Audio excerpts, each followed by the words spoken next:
here tonight because Bill Shorten is calling for the Royal Commission into all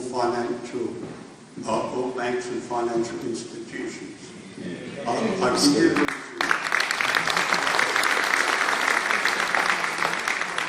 give you a little bit of background. With the support of Australian Life Arts, BHP and others, we had inquiries from companies in 33 countries. And we had a loan from the Commonwealth Bank, and the Commonwealth Bank forged documents, altered account numbers. Overall, they charge us about 100% interest, and everything is gone. And believe me, if I give evidence to the Royal Commission, I send shockwaves through this country. And I could sit down for about a month because they charge us up to 25.5% interest in troublesome interest. The documents read, apply troublesome interest, no advice to Riggs, don't send bank statements. And of course the Riggs are not to be told. Shadow ledgers, they charge us over $500,000 and up to 25% interest. The bank staff altered account numbers. They falsified evidence in court.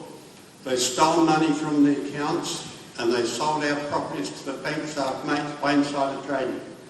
The properties are South Nowra Building World, Princess Highway, South Nowra.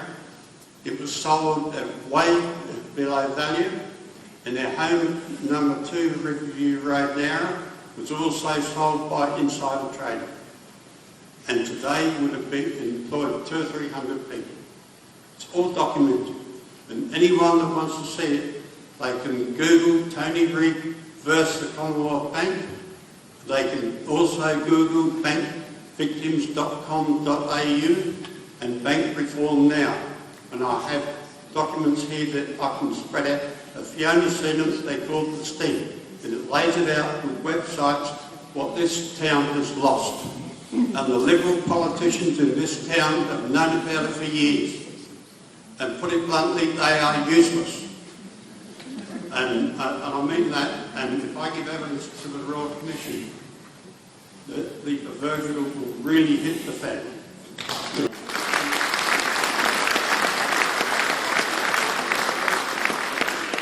The Royal Commission, I'd like your support for me to give evidence, and I'll sit there for a month with documents.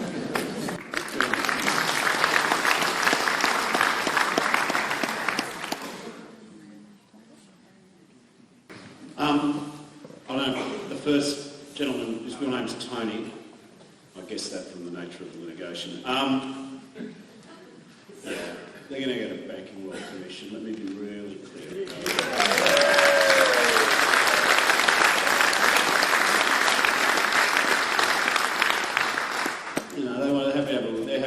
The government's happy to have a Royal Commission in the Union. But I tell you what, I have met so many more. Hundreds and hundreds of stories like yours, Tony, and we're talking about major loss. You know, we've all tried to reform the banks. Malcolm has a new plan every other day. There's a pathology. There's an illness. And yeah, the 4 big banks hate it when I say their names in any public forums. Combank, ANZ, NAB and Westpac, and not just them. There is a pathology where you have a scandal, people are left with nothing, they feel they've been treated unconscionably, there's an inadequate compensation system, you've got to have deeper pockets than Midas to be able to litigate against these banks, and you just see lives ruined. And then maybe some junior heads roll, and nothing changes, and then you read about it again and again. Now Malcolm Turnbull, he'll fight. I don't know what it is about this fellow, I suppose because he once was an investment banker. He will fight to not have a Banking Royal Commission. He wants to give them a $7.5 billion tax cut. We'll just give them a Banking Royal Commission.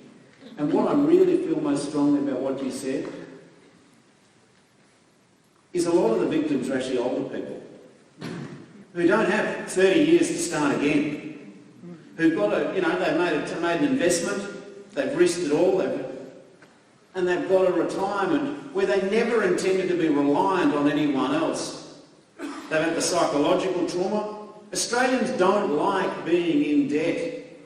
Australians are kind in someone else's misfortune and resilient in their own, but when you get your money wiped out and you're in your late 50s or in your 60s, that is a sledgehammer blow to your identity, to who you are.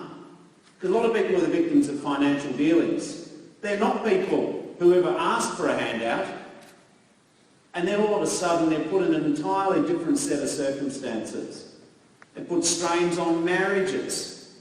We all know the worst arguments you can have in a family are about money. And we have got parents and grandparents who just wanted to leave something to their kids and their grandkids. Or they've had employees and they feel the obligation very keenly and they can't sustain that commitment because of the conduct.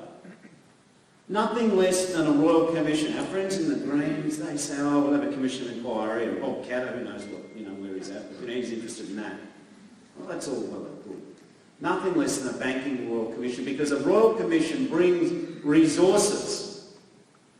It brings forensic study of case studies to look at the general things that are needed. It provides a voice for victims. It is the king of all inquiries. It has powers to investigate. There are no rules of evidence in a royal commission. A royal commission is a government inquiry, but it is a massive examination of access to records. It really does get to the bottom of a range of matters. And some people say, oh, I don't have a royal commission, we've got a robust banking sector. I reject the argument that having a more ethical banking sector undermines the robust nature of our banking sector. It makes it better.